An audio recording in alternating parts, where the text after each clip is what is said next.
حضرت خواجہ معین الدین چشتی اجمیری رحمۃ اللہ تعالی علیہ 537 ہجری میں ایرانی سیستان کے علاقے سجس میں پیدا ہوئے۔ آپ نجیب الطرفین سید ہیں۔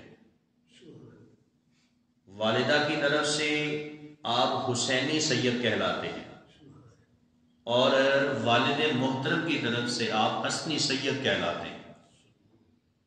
تو جو والدہ اور والد کی طرف سے سید ہو اس کو نجیب الطرفین سید کہا جاتا ہے۔ دونوں طرح سے آپ کو نسبتیں حاصل ہیں۔ والد گرامی کی طرف سے حضرت سید غیاث الدین حسن چشتی رحمۃ اللہ علیہ، آپ کے والد گرامی یہ حسنی سید، اور آپ کی والدہ محترمہ وہ حسینی سید ہے۔ تو نجیب الطرفین آپ کو کہا جاتا ہے کہ آپ والد اور والدہ کی طرف سے نجیب الطرفین، دونوں اعتبار سے آپ سید کہلاتے ہیں۔ آپ کے والد محترم کا جب انتقال ہوا تو اس وقت حضرت خواجہ معین الدین چشتی اجمیری رحمۃ اللہ علیہ آپ کی عمر مبارک 15 سال تھی۔ 15 سال کی عمر میں آپ کے والد گرامی کا انتقال ہو جاتا ہے تو والد گرامی کی طرف سے وراثت میں ان کو ایک باغ ملا۔ اس باغ کی یہ رکھوالی کیا کرتے تھے۔ جب خدا نے کسی بندے کا ہاتھ پکڑنا ہو تو بڑے ہیلے بہانے بن جاتے۔ باغ کی رکھوالی کر رہے تھے تو ایک بزرگ حضرت ابراہیم قندوزی رحمۃ اللہ علیہ ان کے باغ میں تشریف لائے۔ یہ ان بزرگوں سے بڑے خوش ہوئے، بڑا نورانی چہرہ ہے، بڑے خوبصورت بزرگ ہیں۔ انہیں نہیں معلوم تھا یہ کون ہے۔ انہوں نے خدمت کی، کچھ پینے کے لیے دیا اور اچھے طریقے سے ان کی مہمان نوازی کی۔ حضرت خواجہ معین الدین چشتی اجمیری رحمۃ اللہ علیہ نے خدمت کی تو انہوں نے اپنے منہ سے کچھ بچا ہوا پانی یا کوئی بھی مشروب وہ اپنا لب لگا کر، اپنے لعاب لگا کر آپ نے حضرت خواجہ معین الدین چشتی اجمیری رحمۃ اللہ علیہ کو پیش کر دیا کہ لو بیٹا یہ پی لو۔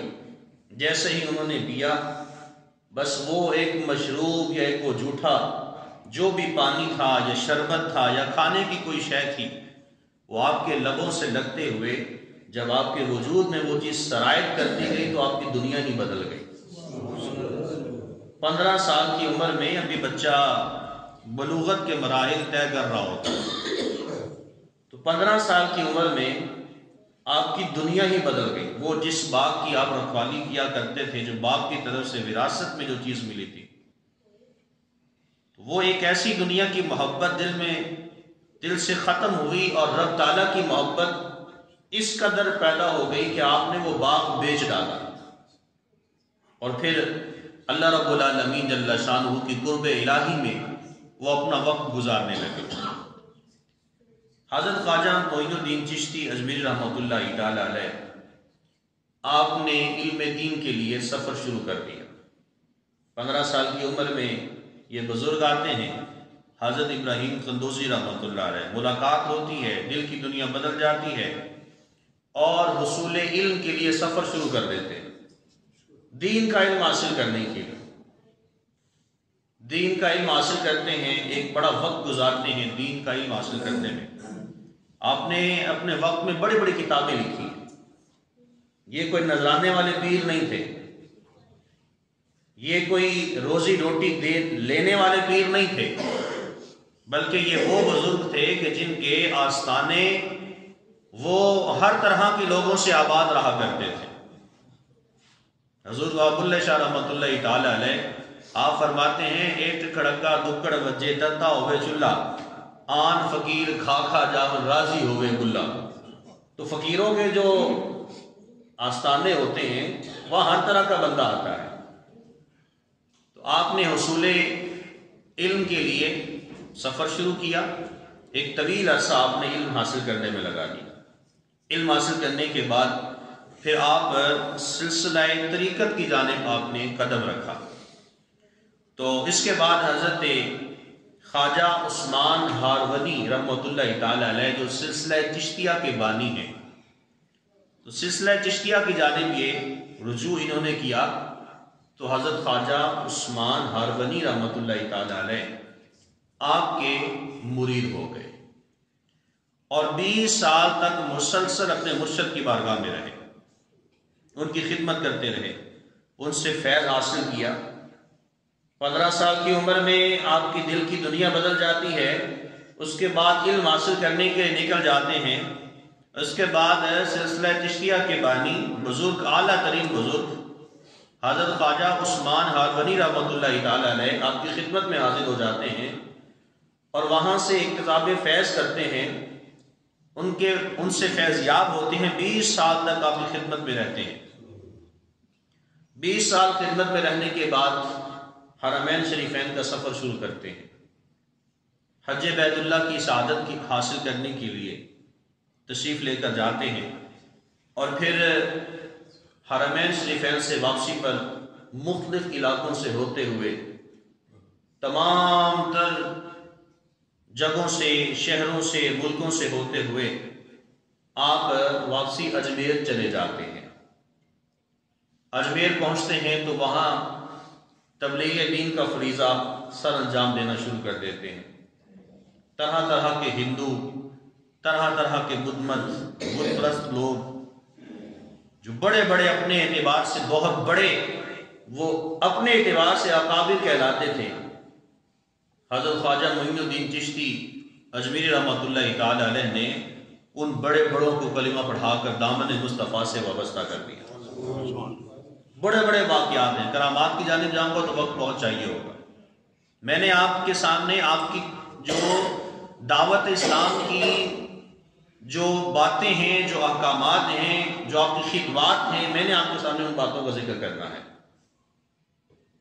حرمین شریفین سے واپسی کے بعد مختلف علاقوں سے ہوتے ہوئے، مختلف شہروں سے ہوتے ہوئے، مختلف قصبوں سے ہوتے ہوئے اجمیر چلے جاتے ہیں، اور رستے میں بھی کئی لوگوں کو کلمہ پڑھا کر مسلمان کرتے جاتے ہیں، اور اجمیر پہنچ کر وہاں لاکھوں لوگوں کو، جب تک آپ حیات رہتے ہیں، 96 سال آپ نے عمر مبارک پائی ہے، 96 سالہ زندگی میں لاکھوں لوگوں کو کلمہ پڑھا کر مسلمان کر دیتے ہیں۔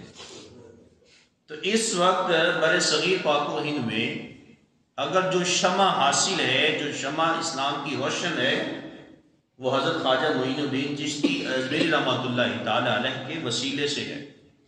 آپ نے وہاں پر اسلام کا جھنڈا گاڑا تھا، اسلام کا جھنڈا گاڑا تو وہاں سے اسلام اٹھا، اور وہ بڑے بڑے بتوں کے ماننے والے اور اسلام کے مخالف ترین لوگ، انہوں نے مصطفیٰ جان رحمت کا کلمہ پڑھا، اور آپ کے ہاتھ پر بیعت ہو کر وہ صحیح طور پر، اور ان بزرگوں ان لوگوں کے والے سے بتایا جاتا ہے کہ جنہوں نے اسلام قبول کیا، وہ اپنے وقت کے بڑے بڑے اللہ کے ولی بنے تھے۔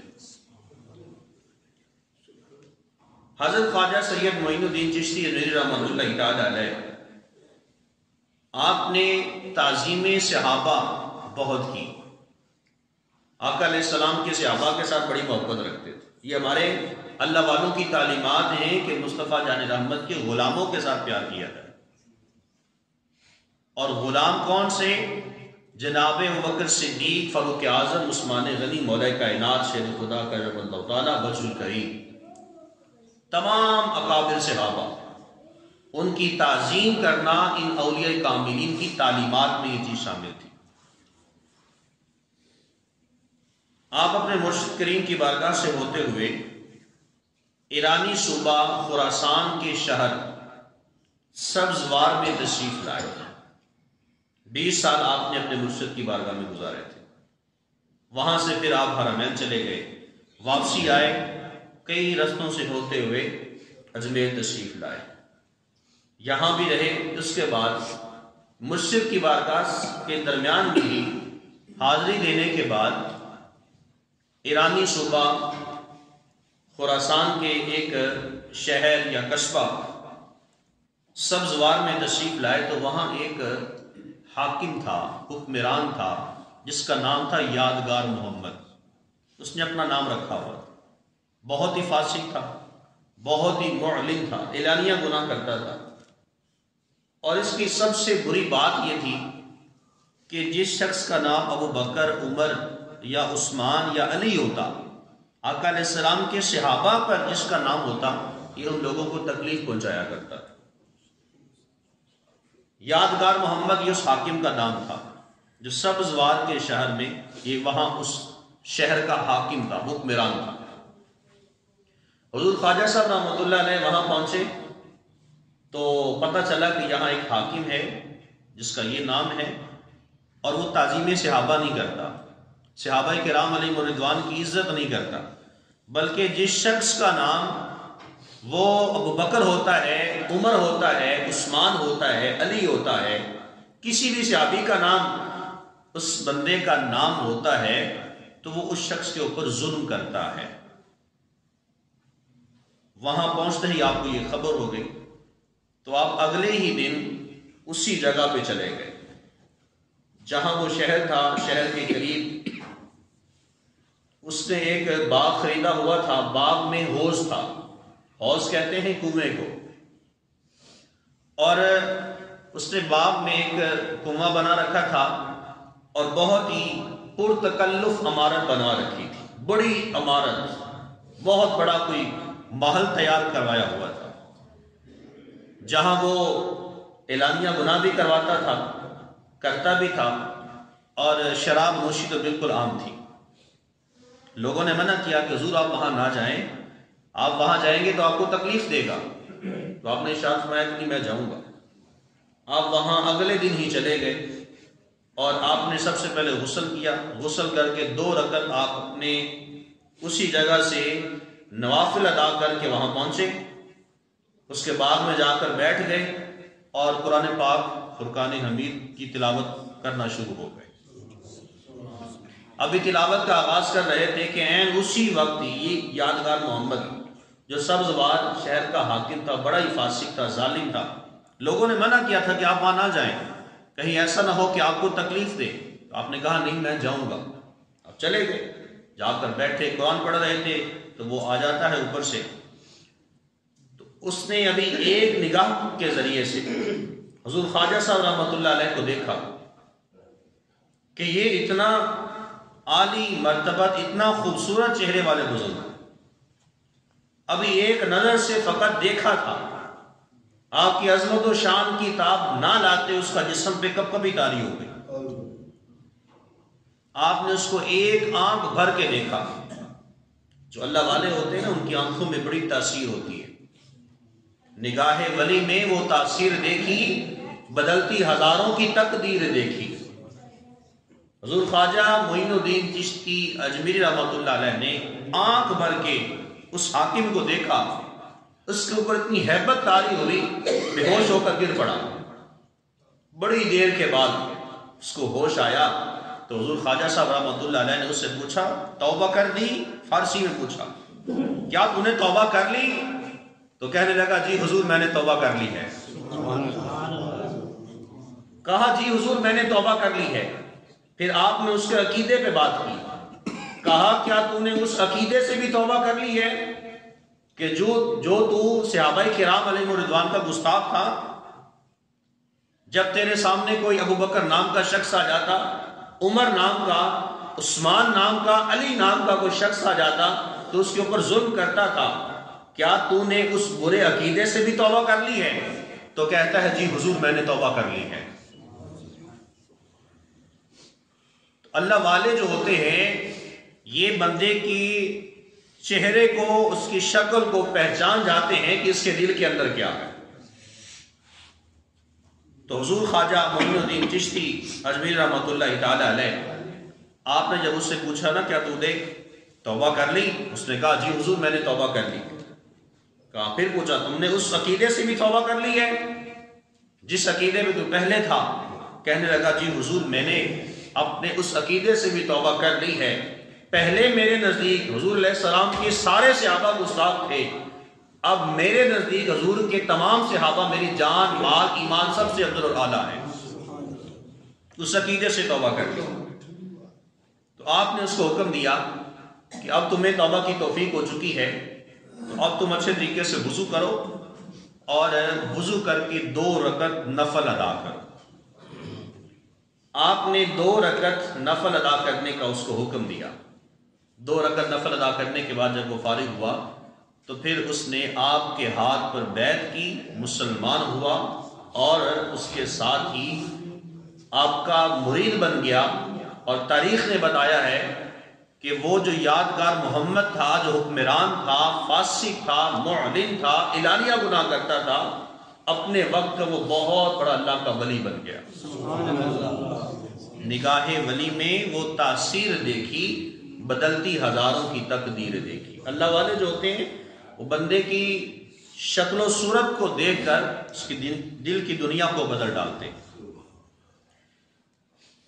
حضور خواجہ معین الدین چشتی اجمیری رحمۃ اللہ تعالی علیہ تعظیم صحابہ کی تاکید آپ نے اس یادگار محمد کو کی کہ تمہارے دل میں مصطفیٰ جان رحمت کے غلاموں کا تقدس ہونا چاہیے، گستاخی نہیں ہونی چاہیے.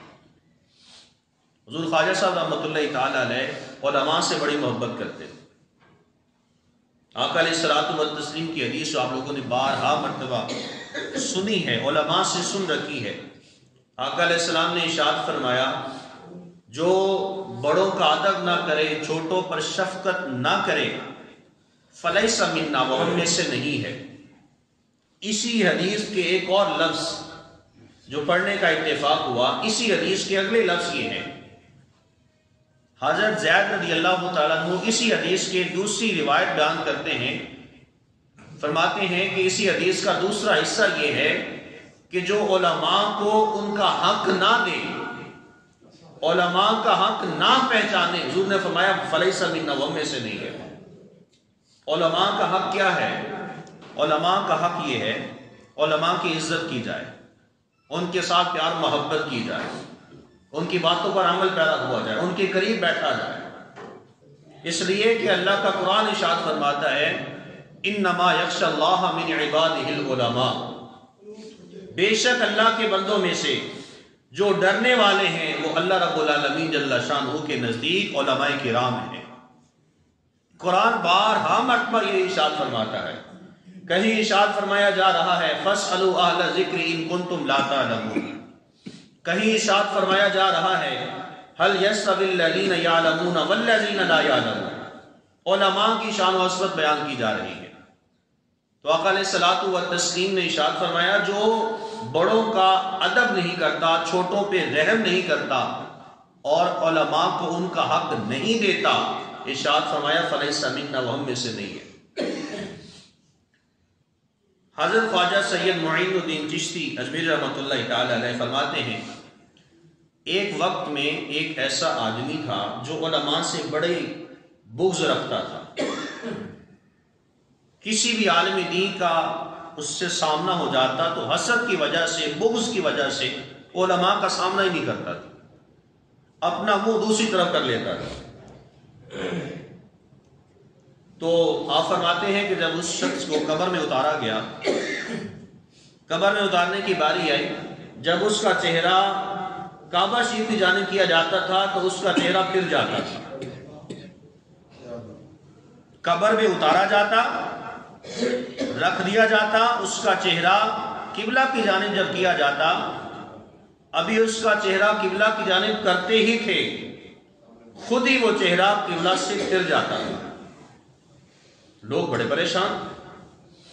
غیب سے آواز آئی اے مسلمانوں، اس کا چہرہ کبھی قبلہ کی جانب نہیں ہو سکتا ہے، اس کا چہرہ کبھی قبلہ کی جانب نہیں ہو سکتا ہے. اس لیے یہ ایسا شخص ہے جو علماء حق سے یہ منہ پھیر کے رکھتا ہے. تو اللہ وحدہ لا شریک کی طرف سے حاکم سے یہ آواز آئی کہ جو علماء حق سے اپنا چہرہ پھیر لیتا ہے، ہم اپنی رحمت کو اس سے پھیر دیتے ہیں، ہم اس کا چہرہ بھی قبلے سے پھیر دیتے ہیں، اس کا چہرہ پھیر دیا جائے گا. حاتم سے آواز آئی، کہا کہ تم نہ تو خود کو تکلیف میں ڈالو نہ اس کو تکلیف میں دو، اس کا چہرہ ادھر کا ادھر ہی رہے گا۔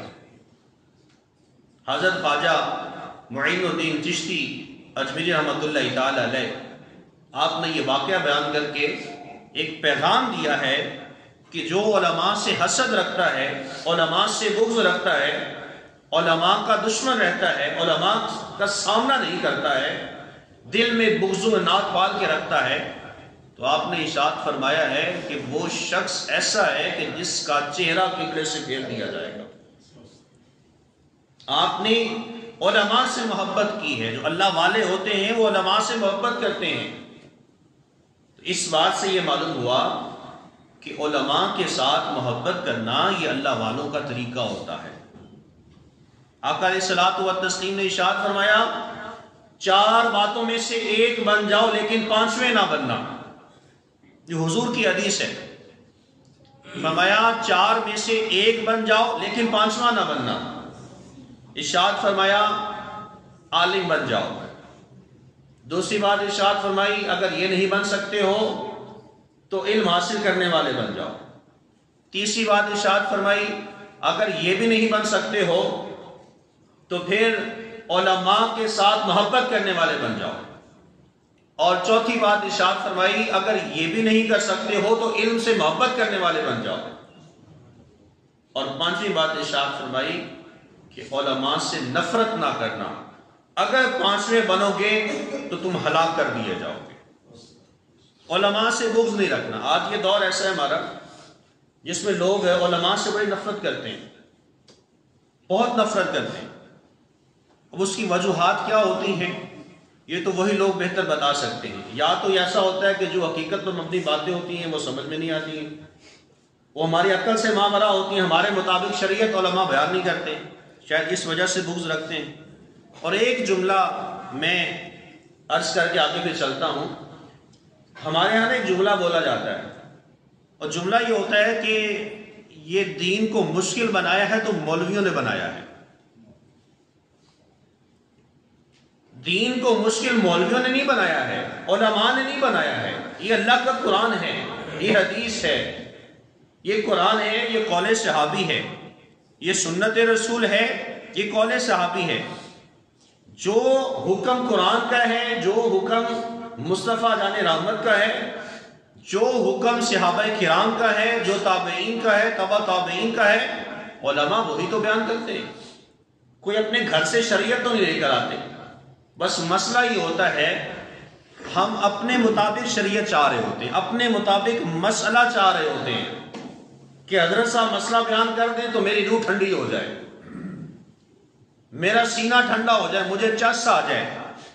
لیکن وہی مسئلہ جب اس کے خلاف جاتا ہے علماء کے خلاف ہو جاتے ہیں۔ ہم خود کو نہیں بدلتے ہیں، قرآن کو بدل دیتے ہیں۔ تو علماء کے بارے میں آقا علیہ السلام نے ارشاد فرمایا کہ 4 میں سے ایک بن جاؤ، 5واں نہ بننا۔ 5واں کون سا ہے؟ حسد نہ کرنا، بغض نہ کرنا، دشمنی نہ رکھنا۔ لیکن یہاں اس حدیث سے مراد علماء حق ہیں، علماء سو کی بات نہیں ہو رہی ہے۔ علماء سو سے مراد ایسے علماء جو اعلانیہ گناہ کرنے والے ہیں، حدیث ان کے بارے میں بھی موجود ہے۔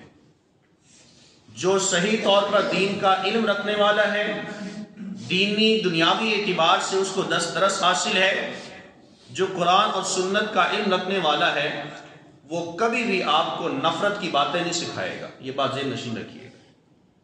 وہ بات کرے گا محبت الہی کی بات کرے گا، وہ بات کرے گا محبت رسول کی بات کرے گا، وہ بات کرے گا محبت اہل بیت اور صحابہ کی بات کرے گا، وہ بات کرے گا محبت اولیاء کی بات کرے گا، وہ بات کرے گا فقط علماء کے ساتھ محبت کرنے کی بات کرے گا۔ وہ کبھی آپ کو کسی عالم کے خلاف بھڑکائے گا نہیں، وہ کبھی بھی کسی آپ کو کسی مسلک اور کسی مذہب کے بارے میں نفرت آپ کے دل میں نہیں ڈالے گا۔ علماء حق وہ ہوتے ہیں۔ تو آقا علیہ السلام نے ارشاد فرمایا 4 باتوں میں سے ایک کو اپنا لو اور 5ویں نہ اپنانا وگرنہ تم ہلاک کر دیے جاؤ گے۔ تو حضرت خواجہ معین الدین چشتی اجمیری رحمۃ اللہ تعالی علیہ نے یہ واقعہ بیان فرمایا، جو حاتم سے آواز آئی، کہا کہ اس کا چہرہ کبھی قبلہ سے واپسی نہیں پلٹ سکتا ہے، اس کا چہرہ جس طرف ہے اس کو اسی طرف رہنے دو۔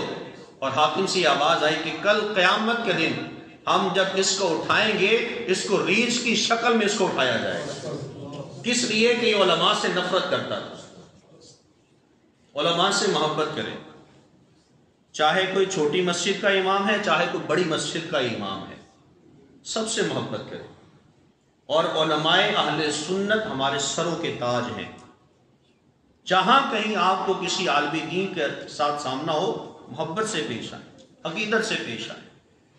علماء کی محبت ہی ہمیں رب تعالیٰ جل شانہ کا در سکھاتی ہے، رب تعالیٰ جل شانہ کے محبوب کی محبت سکھاتی ہے.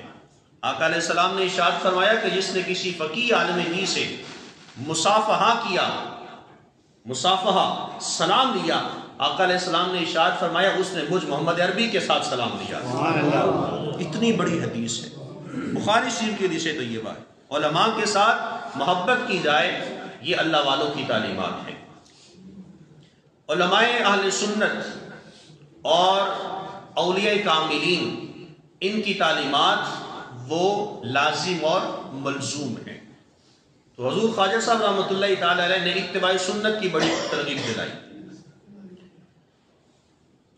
اتباع سنت سے مراد یہ ہے کہ آقا علیہ الصلوۃ والتسلیم کی سنت کو اپنایا جائے.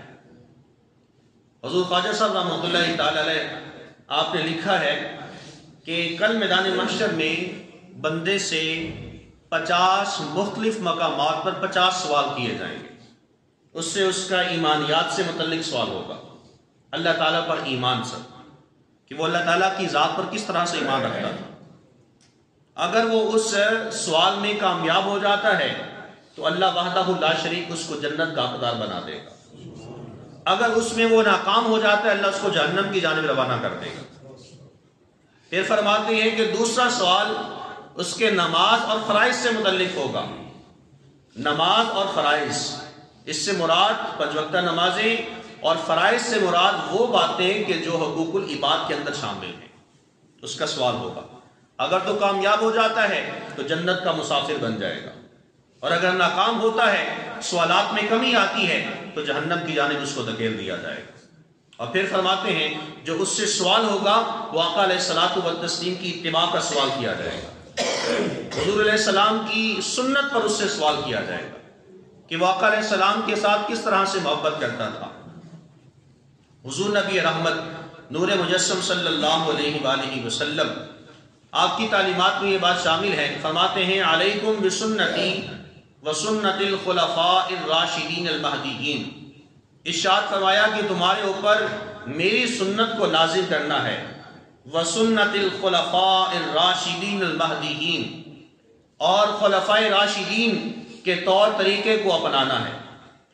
حضور خواجہ معین الدین چشتی اجمیری رحمۃ اللہ تعالی علیہ فرماتے ہیں کہ ایک بزرگ حضرت خواجہ اجل شرازی رحمۃ اللہ تعالی علیہ کہتے ہیں میں ان کی خدمت میں حاضر ہوا، مغرب کا وقت تھا، آپ نے وضو کیا تو وضو کرنے کے دوران انگلیوں میں خلال کرنا باقی رہ گیا.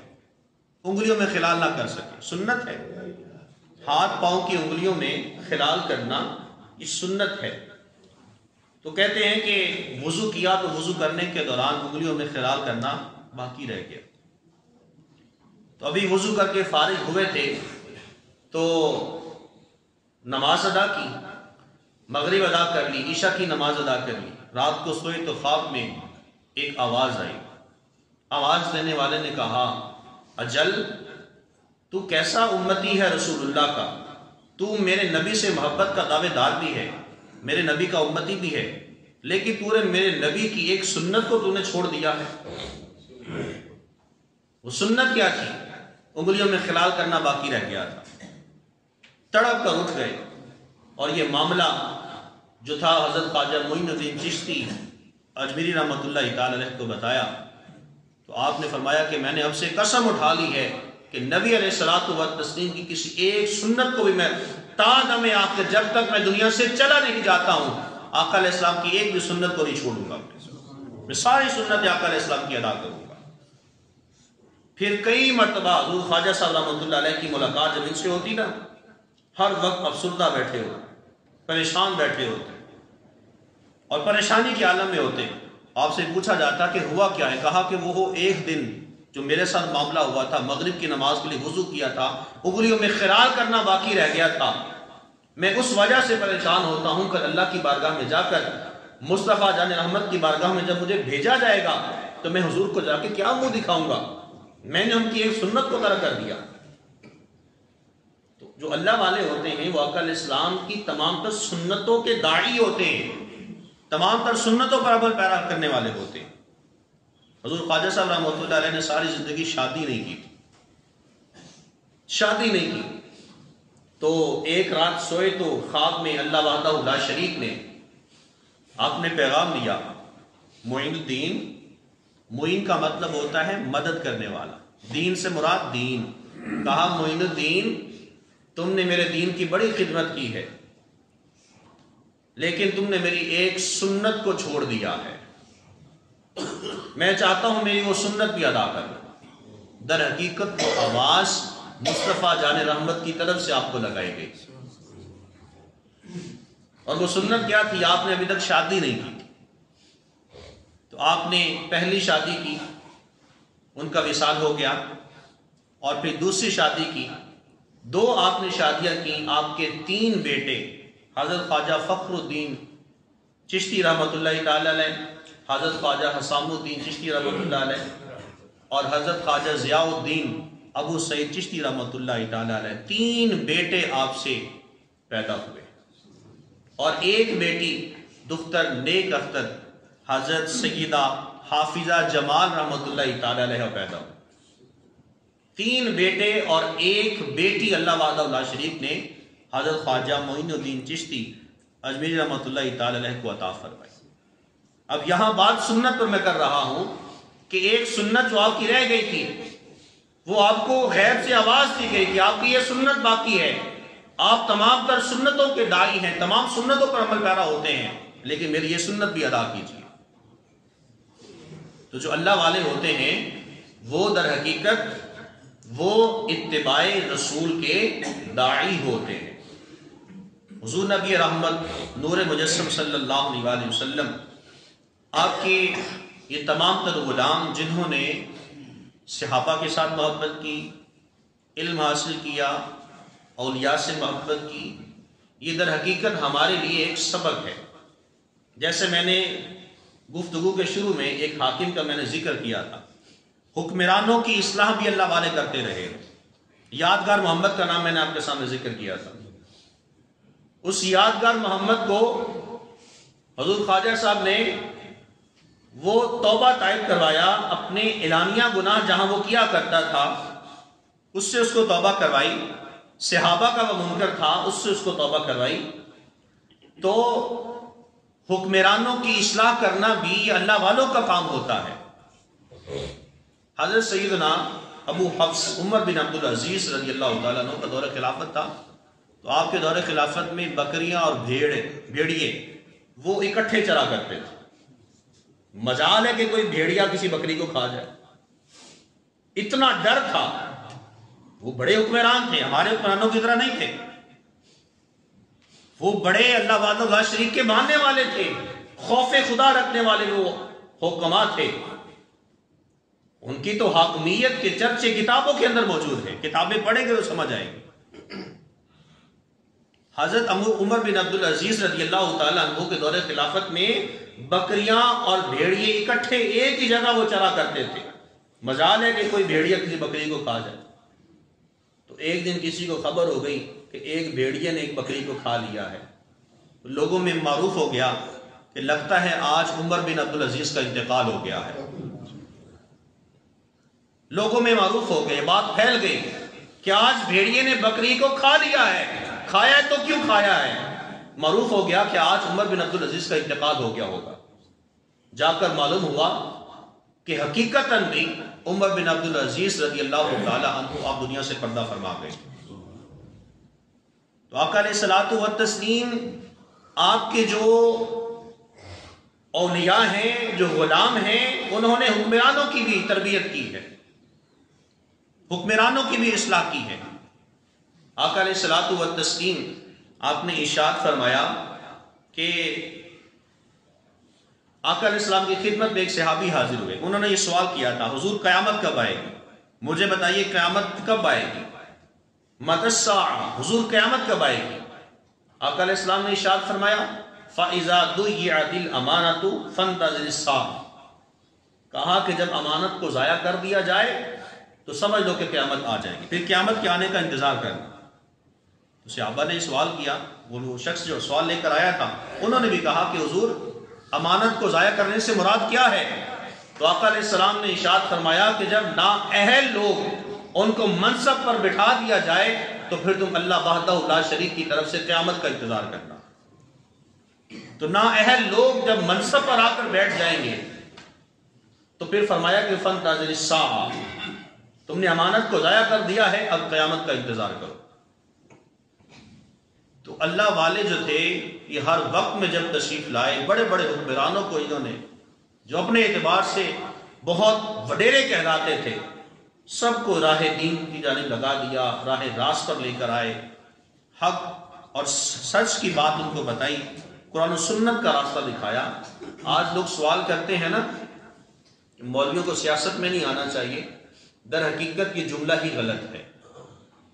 اس وقت میرے پیارے دوستوں میں آپ کو یہ بات بتا دوں، اگر علماء ہمارے پارلیمنٹ ہاؤس میں نہ ہونا تو یہ ہمارے حکمران ہمارے گھروں میں موجود جتنا بھی کچھ پڑا یہ سب کچھ لوٹ کر لے جائیں اور ملک میں اس وقت تباہی کا سما پیدا ہو جائے. یہ تو علماء نے نکیل ڈالی ہوئی ہے ان کو، وگرنہ یہ حکمران تو پتہ نہیں کیا سے کیا کچھ کر رہے ہیں. ابھی تک حکمران اس بات کی جانب آ رہے ہیں کہ علماء سود میں کوئی شیک نکال دیں، سود کی کوئی شرح بڑھا دیں. حکمران اب تک پیچھے پڑے ہوئے ہیں. تو ہم لوگ علماء سے ہی نفرت کرتے ہیں یار. اپنے علماء کی عزت کریں. آج کے خطبہ جمعہ میں حضور خواجہ معین الدین چشتی اجمیری رحمۃ اللہ تعالی علیہ کی ان ساری تعلیمات کو ذکر کرنے کا مقصد خلاصہ کلام یہ ہے کہ جو تعظیم صحابہ اولیاء کاملین نے کی ہے ہمیں اسی طرح سے آقا علیہ السلام کے تمام صحابہ کی تعظیم کرنی. جیسے پچھلے جمعہ المبارک میں نے عرض کیا تھا کہ آقا علیہ السلام کے تمام صحابہ سچے ہیں، تمام صحابہ جنتی ہیں، کسی بھی صحابی کی گستاخی ادنا سی بھی گستاخی قبول نہیں ہے. دوسری بات وہ یہ کہ علم حاصل کیا جائے، علماء سے محبت کی جائے، یہ اللہ والوں کی تعلیمات ہے. آپ کو دنیا سے پردہ کیے ہوئے صدیاں بیت چکی ہیں، آج بھی ان کا فیضان حاصل ہے. چلیں آپ اجمیر نہیں جا سکتے ہیں، داتا صاحب کی بارگاہ میں چلے جائیں، رات کو آخری پہر میں جائیں، تعصب کی اینک اتار کے جائیں. ہماری آنکھوں میں تعصب کا چشمہ ہے، ہم کہتے ہیں یہاں پہ شرک ہوتا ہے. ارے نادانو، جاؤ داتا کی بارگاہ میں سلام پیش کرو. رات کا آخری پہر بھی ہوگا نا تو داتا صاحب کے ارد گرد کوئی آپ کو سورہ یاسین پڑھتا ہوا نظر آ رہا ہوگا، کوئی سورہ ملک کی تلاوت کر رہا ہوگا. یہ حضور خواجہ معین الدین چشتی اجمیری رحمۃ اللہ تعالی علیہ داتا صاحب کی بارگاہ میں آئے تھے، 40 دن قیام کیا تھا. فیضان ان کو جب حاصل ہوا تو جاتے ہوئے زبان سے کلمہ ارشاد فرما کے گئے تھے، گنج بخش فیض عالم مظہر نور خدا، ناقصاں را پیر کامل کامل آرا رہنما. یہ جملہ انہوں نے کہا تھا، گنج بخش فیض عالم مظہر نور خدا. کہا آپ کا جو فیض ہے یہ کوئی عام نہیں ہے بلکہ نور خدا کا مظہر ہے.